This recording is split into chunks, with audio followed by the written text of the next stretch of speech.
Hey everybody, this is Dr. B here. I've got another short one, hopefully a really short one for you. This one relates to acoustic sub-bottom or seismic reflection data. I'm specifically talking about chirp. In this case, the chirp is mounted to an AUV, that is an autonomous underwater vehicle. So not the RSV, the remote survey vehicles that do, both collect bathymetry, both can collect sub-bottom data. But sub-bottom data tends to get ignored from the GIS world. Also, it tends to get ignored from oil and gas in terms of visualization and sophisticated processing. But there are tools out there. So I want to show you one today. And I've always wanted to see this in industry on the same level, but it just hasn't been there. So I'm putting it out there just because I'd love to share this with you. So I'm really interested in being able to take some of the cloud architecture, or the cloud infrastructure rather, and localize it. So I have an edge application, I have an autonomous underwater vehicle. It's going to go under the water. So it's going to be disconnected from GPS. It's going to be disconnected from the internet. So none of that cloud stuff is going to work here like it does with surface vessels. So this is a very different setting here. But when it does pop up, you still want to integrate it. You still want these tools to be interoperable. So let's take a look. I would love to be able to run a whole bunch of containers. So I want to containerize this process and I want to run them in a pod. So I have an AUV pod where I can run a database, I can run an object store, I can run some graphical utilities. Why do I want to do all that? Well, the object store is a big one. Because it allows me to sync things to the cloud as they come available. But it also integrates with my processing workflow. So I have a Python and a DuckDB driven workflow, and it leverages S3 buckets and object stores really well. So here's all of the supporting data that goes in with the chirp data. So I have various acquisition logs. I'm going to end up doing a single best estimate of trajectory. So I'm going to have SBET files. I'm going to have to integrate this with bathymetry so that I can get the right vertical offsets and static corrections. And chirp's also collected in vertical units of time, and everybody wants to see that in vertical units of depth like bathymetry is. So then you got velocity corrections. You got all these things that are going to start to build up. But let's just oversimplify that. So we're going to use our object store in our containerized setting, and then we're going to create a web app. So here is an example. It's very simple, dead simple.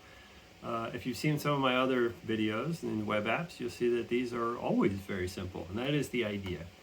So in this case, we have a bathymetry survey. It was collected and processed from an AUV. Well, actually, it wasn't processed on the AUV. You know what I mean?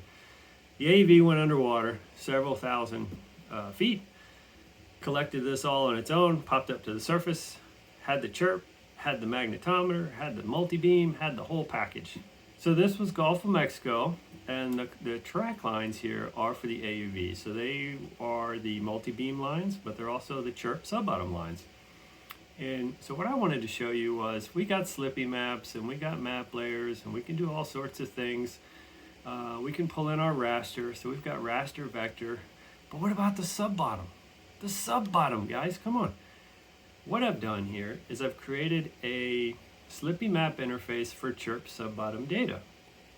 So here we're going to load up a chirp line. I did all the processing here too, by the way.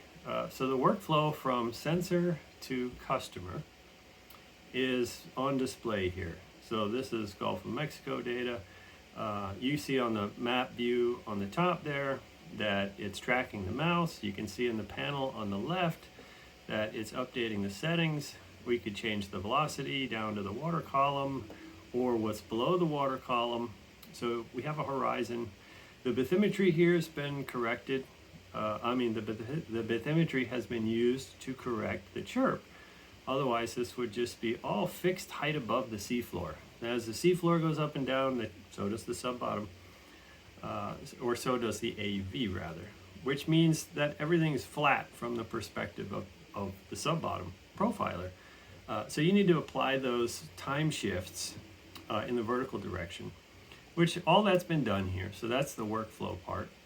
But really we want to be able to slippy map so we can zoom in and out of this sucker, and we want to know where we are in the bathymetry, because one of these data sets doesn't say a whole lot about the full story without the other. So you want to be able to come in here and do all these sorts of things. So we can go in, and I just want to show you real quick. Let's pick a feature. I'm not going to focus on the data set itself or where it comes from or who it belongs to, because that's a whole other video. But we do want to see that the sub-bottom data, you can see now as I move the mouse left, I'm flipped from the map. So let's go ahead and flip the line. Boom, we can do that. That's easy. So now if we zoom in on a feature, let's say we come into here, and you can see that this is a high, and you can also see that let's go ahead and turn that display off. How well do these track? So here we're climbing a hill, right? We're going up the hill. And then when we get to the top, we're at the top in the map view too. And then we're going to come on down. And we are indeed going down. So we've lined these up horizontally and vertically. There it is, sub-bottom in a web browser. It's all slippy map based. This was a real challenge. It was a fun one. I've done this over the years in several different libraries, but in this case, this is all Python, JavaScript, DuckDB, and xarray. So I hope you enjoy that.